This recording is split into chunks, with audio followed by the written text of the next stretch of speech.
caso do desconforto da tristeza, né? A tristeza, quando não é bem trabalhada, ela se enraiza e ela vira decepção.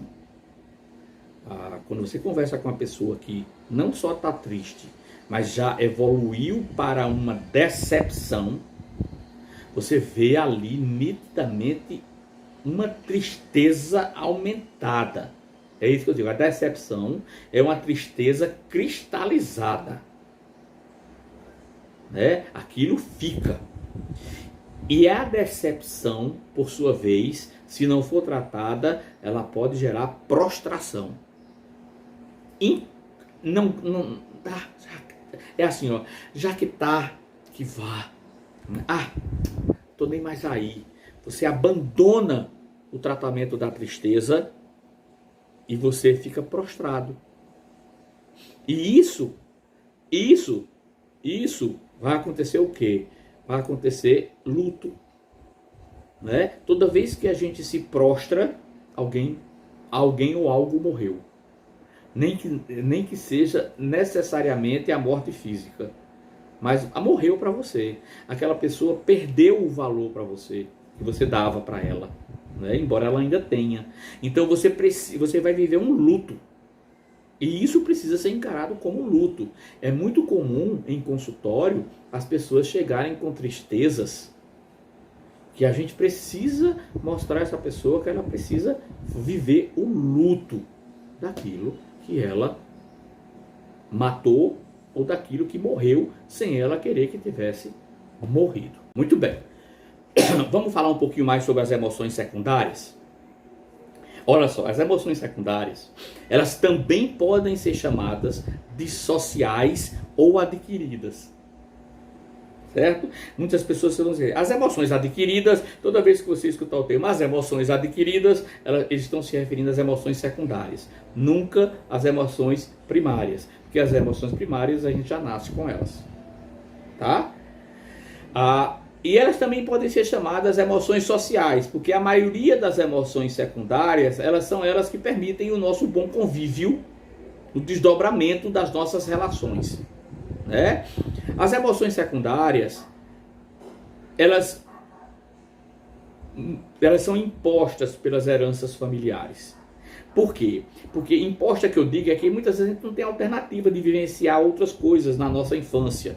Na nossa infância a gente está muito, a maioria das pessoas, né, estão muito dentro da nossa família, como nós nos comportamos, como os cuidadores se comportam, como eles vivenciam as emoções. Então nós vamos aprendendo as emoções secundárias com os nossos cuidadores. Não é? Com os nossos cuidadores, são heranças familiares. É por isso que a gente fala assim, que existe transmissão de emoções de geração para a geração, né? Tem famílias que têm características de serem famílias bravas, tem famílias que têm características de serem famílias afetuosas, né? Então essas emoções que são perpetuadas nas nossas famílias, essas emoções secundárias que são impostas por herança familiar, elas precisam ser muito observadas, porque às vezes a gente pode dizer que isso é uma maldição familiar,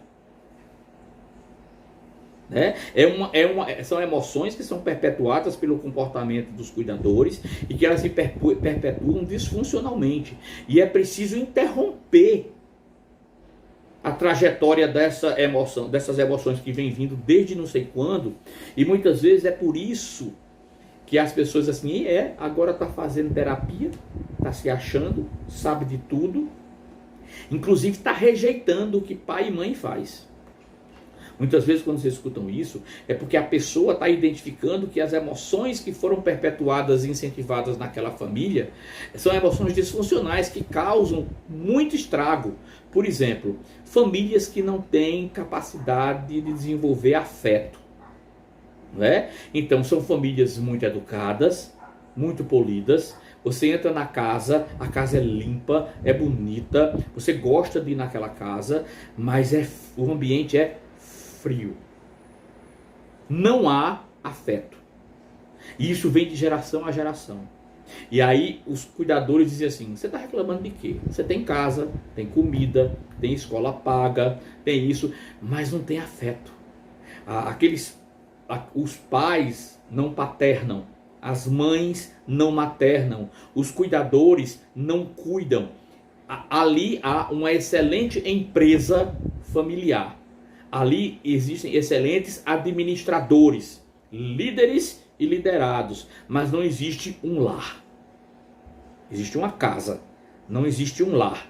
E isso é imposto por herança familiar. Ah, mas meu pai era assim. Ah, mas minha mãe é assim. Ah, não, mas na casa do meu pai era assim. E aí aqui vai ser assim também. E aí a briga entre os cônjuges começa. Não é? Inclusive, aí é para você ter as emoções secundárias, também pode ser chamadas de sociais, porque vai envolver conjectura social, não é? E vai envolver questões aprendidas e adquiridas pela tradição da família, não é? Novamente, povo, foca aqui, estou explicando. Elas são impostas por convenções sociais. Nem todas as convenções sociais elas são saudáveis, nem todas as convicções religiosas são saudáveis. A gente precisa exercer o nosso atributo, inclusive dado por Deus, que é livre-arbítrio, que é ter capacidade de transformar uma emoção em sentimento, raciocinar em cima daquilo e entender que nós podemos chegar a nossas conclusões para o que é melhor para a nossa vida. Nós não precisamos, depois de um certo tempo, alguém dizendo o que é que a gente pode ou não pode fazer. A gente pode compartilhar isso. Então, as emoções secundárias, na maioria das vezes, elas são impostas por convenções sociais, religiosas, culturais e econômicas. É claro que a nossa família também traz, ao longo das gerações, emoções muito legais desenvolvidas, e quando a gente detecta isso no ambiente familiar que a gente vive, na comunidade religiosa que a gente participa, na comunidade social que a gente participa, cultural e econômica, emoções que são benéficas e que aquilo gera vida, a gente vai propagar isso. Mas se aquilo não gera vida,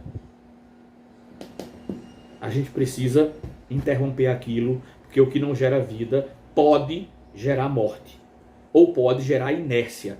E nós não nascemos nem para a morte, nem para a inércia. Nós nascemos para a ação. Não é? Então, para que você entenda melhor, saiba que sentimentos como ciúme, orgulho, vaidade, vergonha e culpa são alguns exemplos dessas emoções secundárias, né? Que se a gente não tiver cuidado com eles podem ir para o lado disfuncional, né? Na verdade, por exemplo, orgulho demais, né? Orgulho de menos. Vaidade demais, vaidade de menos. Vergonha demais, vergonha de menos. Culpa demais, culpa de menos, né? Então eu só deixo fora aqui o ciúme, porque nós entendemos que o ciúme, ele não é bem-vindo hora nenhuma. Hora nenhuma. Ciúme é disfuncional, não é?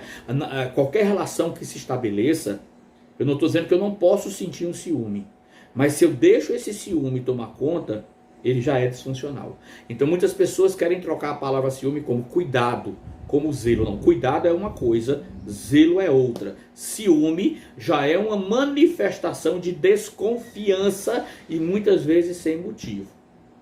Então é preciso ter cuidado com isso. Uma hora ou outra vocês vão estudar durante o curso sobre a patologia do ciúme e vocês vão entender melhor o que eu estou colocando aqui, certo? As emoções secundárias, pessoal, elas são influenciadas pelas nossas crenças. Guarda isso. As emoções secundárias, elas são influenciadas pelas nossas crenças. Aquilo que eu acredito determina o que eu penso. Vocês estão entendendo a profundidade disso? Então nós precisamos ter muito cuidado com o que a gente acredita. E não é porque aquilo é bom para você que vai ser bom para o outro. A tua crença é tua. O outro pode ter a mesma crença que você, mas vivendo a realidade dele. Outra pessoa, outra conjectura. Então as emoções secundárias, elas são influenciadas pelas nossas crenças e pelos nossos valores, que são nossos, não podem ser opostos ao outro. Eu não posso chegar para o meu filho e dizer assim: você precisa entender que na minha época, quando eu tinha sua idade, eu era assim, assim, assim. Não, eu posso dizer para meu filho: filho, ó, papai, quando tinha sua idade, passou por isso, isso, isso, isso. E papai está vendo que se você fizer isso, há um grande risco de você passar por isso, por isso, por isso. E eu como seu pai, já fico agoniado de você passar o que eu passei. Mas não é que tua experiência vai servir para determinar o comportamento do teu filho. Inclusive, ele tem a liberdade de errar. Aí você vai dizer: você tem a liberdade de errar, mas você, assim como eu, vai assumir o seu erro. O que nós precisamos entender é fazer com que as emoções secundárias das outras pessoas, principalmente quando nós somos professores, orientadores, sociólogos, filósofos ou psicólogos, a gente precisa dizer para as pessoas que elas são livres, sim. Mas aí, as pessoas são livres, isso não é um ponto final. Elas são livres, porém, vírgula, elas respondem pela liberdade dela. Aí sim pode ter um ponto. Você é responsável por aquilo, não é? Então observe. As emoções secundárias são influenciadas pelas crenças e valores de cada um. O que dependendo da situação, ou aí, grava isso. O que dependendo da situação leva a determinados comportamentos emocionais. São experimentadas mais tarde. Não é? As emoções secundárias nunca são experimentadas muito na infância tenra. Elas começam a ser experimentadas mais após os 5, 6 anos de idade, né? Elas vão se acrescentar muito na adolescência, e é por isso que na adolescência a gente fica querendo testar as pessoas, impor nossa vontade, porque é na adolescência, a adolescência é o momento de você entender e experimentar e vivenciar emoções secundárias. Por isso que gera tanto conflito, muitas vezes, né? Então elas são experimentadas mais tarde, porque o adolescente, ele não sabe viver aquilo ainda. Então, às vezes, ele se apaixona demais. Ele briga demais. Ele sente demais. Ou ele briga de menos. Sente de menos. Faz de menos. Às vezes, ele oscila de um dia para outro. De emoções e comportamentos muito contraditórios. Mas subentende-se que um adolescente, ele tem um pai adulto, uma mãe adulta, um cuidador adulto que já passou por isso, que está equilibrado para criá-lo. Para educá-lo, para dar-lhe o limite. Então, a gente estava falando que as emoções secundárias são influenciadas pelas nossas crenças e pelos nossos valores, né? O que, dependendo da situação, leva a determinados comportamentos emocionais. São experimentadas mais tarde, dependem de uma aprendizagem, grava isso, depende de uma aprendizagem, certo? As emoções secundárias, elas são aprendidas. Elas podem ser aprendidas de uma forma mais formal, de um ensino implícito ou de um ensino explícito, não é? Portanto, elas são aprendidas quando a gente começa a interagir socialmente.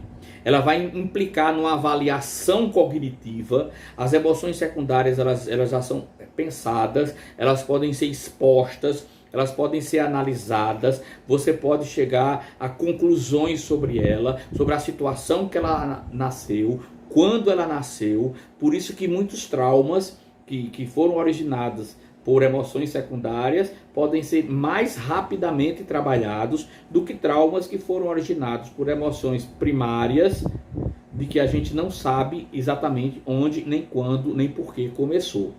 Então, no âmbito cognitivo, a gente pode dizer que elas estão relacionadas ao córtex pré-frontal, que é a nossa área de trabalho.